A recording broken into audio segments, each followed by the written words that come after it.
Hello guys, welcome back to this channel. In today's tutorial, I would like to show you how to make a video blurry in Capcut. Let's get to it. Import your video to Capcut, and after you import your video to Capcut and you want to make your video blurry, you can click on this effect option on the bottom of your screen. Then you have to choose video effects right here and find the blur effect by clicking on the search button, and you have to type blur,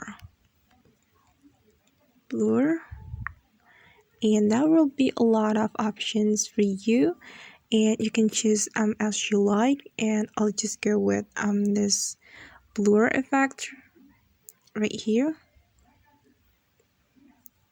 I'm going to choose this one. Just click on the effect, and you can click back button, and don't forget to click on this check mark.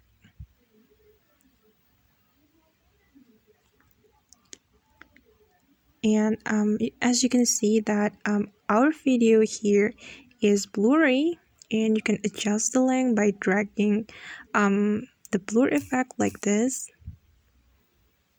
And okay guys, that's how we can make a video blurry in CapCut. I hope this video will help you. Thanks for watching. Bye.